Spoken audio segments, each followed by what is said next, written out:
L'opération déguerpissement se poursuit à Brazzaville. Ce matin à Talangaï, les véhicules en état d'immobilité aux abords de l'avenue dite des cimetières ont été déguerpis par une délégation de la mairie de Brazzaville conduite par Guy Marius Okana, conseiller à l'assainissement du maire central. Le point avec Alexandre Vinefundou.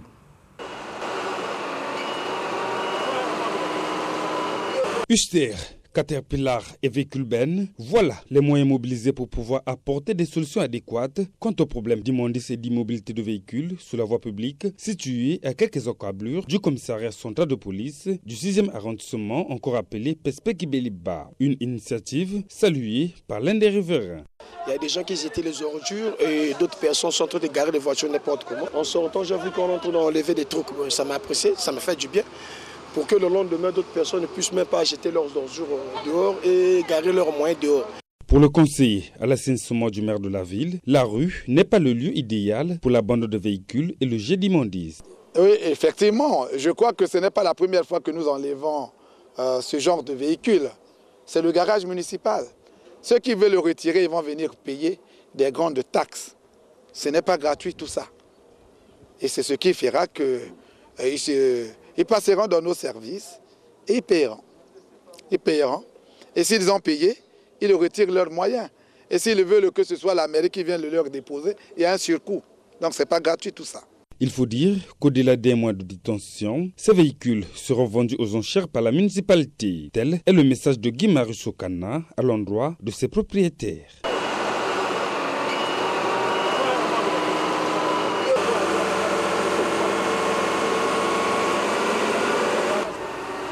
Voilà un deuxième invité dans ce journal. Il s'agit de M. Achille Kimei, Corporate Manager Airtel Money à Airtel Congo. Bonsoir, monsieur.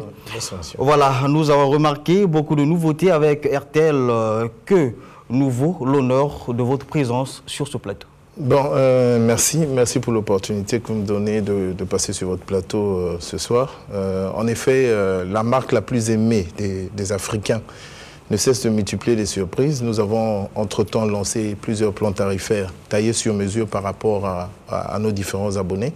Mais à côté de cela, nous avons une innovation sur le marché qui n'est autre que Airtel Money. Airtel Money, c'est quoi? Airtel Money, c'est un service qui vous permet de faire plusieurs opérations, envoyer et recevoir de l'argent, de faire des achats à partir de payer vos factures, à partir de votre téléphone, de gérer votre compte bancaire, parce que vous avez la possibilité avec Airtel Money de gérer votre compte bancaire, envoyer de l'argent, virer de l'argent dans votre compte bancaire, retirer de l'argent directement de votre compte bancaire pour votre téléphone, afin de faire plusieurs opérations.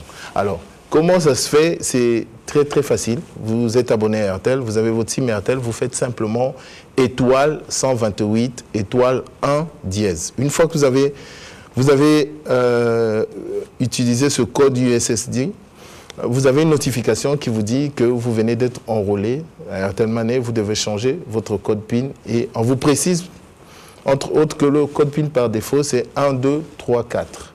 Donc vous faites étoile 128, étoile 1 dièse, vous avez une notification qui vous dit « Bienvenue sur le service Airtel Money ». À partir de ce moment, vous allez sur le menu de votre SIM ou dans l'application, ça dépend des téléphones, et vous allez dans votre compte. À ce moment-là, vous avez la possibilité de changer votre code PIN qui est un code à 4 chiffres. Alors dites-nous, quels sont les avantages de ce service? Aujourd'hui, déjà, pour le Congolais, pour le Brazzavillois, il a un avantage certain, c'est qu'il peut payer sa facture de la SNE depuis chez lui à la maison. Sur chaque facture de la SNE de Brazzaville, vous avez un code qui vous permet de régler votre facture depuis la maison. Donc, fini les déplacements, fini les longues queues d'attente, ainsi de suite. Vous pouvez vous réabonner avec CanalSat directement. Et nous sommes en ce moment en train de traiter avec d'autres partenaires. Je pense que vous savez à peu près de qui je parle déjà lorsque j'aborde cette question.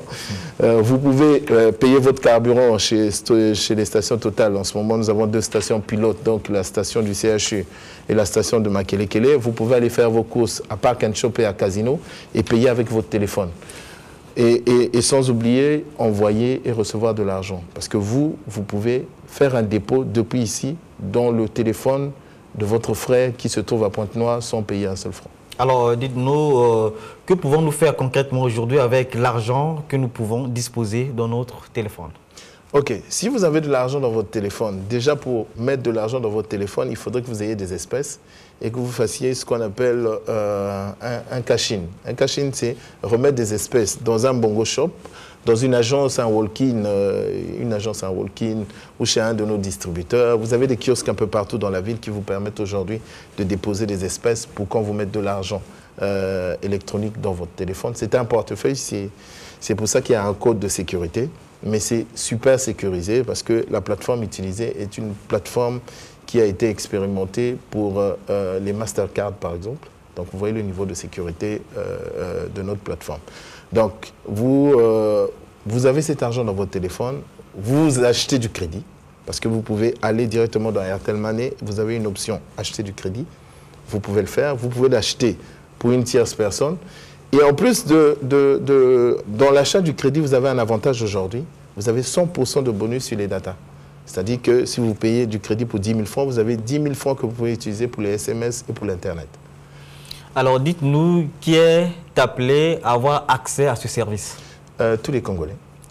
Tous les Congolais, il suffit d'avoir une SIM Airtel. Et aujourd'hui, les SIM Airtel sont disponibles partout. Donc, j'appelle tous les Congolais à aller dans le sens de l'innovation parce que le changement, c'est maintenant. La preuve, c'est que, par exemple, avec les impôts, ils ont emboîté le pas. Nous avons pas mal de projets qui sont dans une boîte et que nous allons commencer à dérouler dans les jours à venir.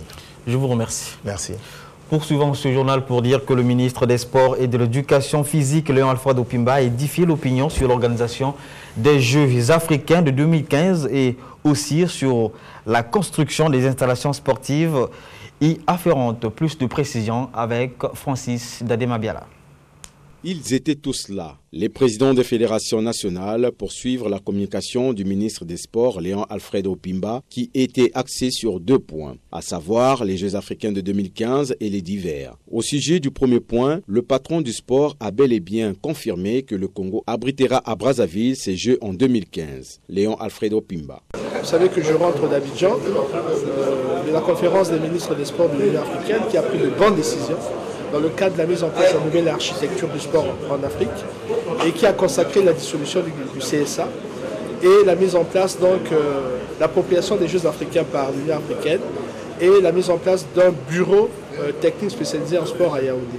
Dans le volet d'hiver, certains présidents, à l'instar de Henri Nzombo, ont exprimé leur inquiétude sur le retard de la préparation des athlètes congolais et la construction des gymnases. Au terme de cet échange, une commission de 5 personnes a été mise en place, question de faire des propositions pour la construction d'un hôtel des fédérations et un centre national de médecine de sport. Rappelons qu'il ne reste plus qu'1 an et demi que cette compétition débute. Il est donc temps que le Congo se mette au travail en vue de la réussite de ce grand rendez-vous sportif africain de 2015. Aussi, au mois d'octobre prochain, une commission d'évaluation de l'Union africaine foulera le sol de Brazzaville pour se faire une idée sur la construction des installations.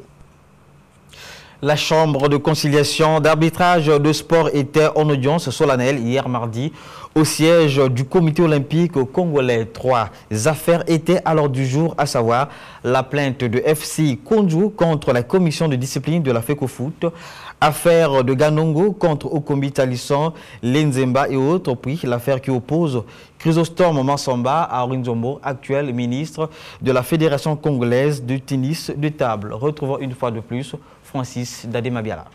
La première affaire qui a opposé FC Konzo à la commission de discipline de la FECOFOOT n'a pas suscité beaucoup de débats dans la mesure où, après l'exposé du secrétaire général de FC Konzo, qui a demandé que son club soit dédommagé pour avoir perdu les objets. Par contre, la FECOFOOT n'a pas eu des arguments solides pour se défendre, faute n'avoir pas introduit la CECAS dans ses statuts. S'agissant de la deuxième affaire entre M. Massamba et Henri Nzombo, la Cour Cour a renvoyé cette audience pour le mardi prochain parce qu'ayant constaté l'absence du plaignant à l'audience. Enfin, l'affaire tant attendue était celle qui mettait aux prises Maître Nganongo Constantin face à Maître Salissan, Okombi, Lenzemba et autres plaignants. Après les plaidoiries des avocats de la défense, à savoir Maître Alphonse Ndiangi Toukoulou et Okoko, qui pensent que les plaignants sont venus in globo devant cette cour alors que chacun devrait déposer individuellement sa plainte. Maître Ndiangi Toukoulou.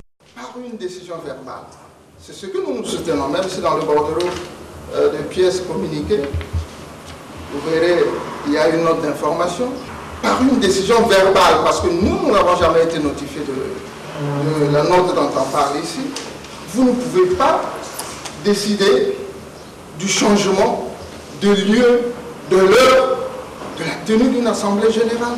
Après audience, les deux affaires examinées par la CECAS seront délibérées ce jeudi, signalant que plusieurs autres affaires seront examinées prochainement. Voilà, je disais tantôt, 3 affaires étaient à l'ordre du jour de cette audience solennelle, parmi lesquelles l'affaire qui oppose Chrysostome Massamba à Henri Nzombo, actuel président de la Fédération congolaise de tennis de table. Voilà, c'est la fin du journal. Merci de l'avoir suivi. Excellent suite de programme sur Samet TV.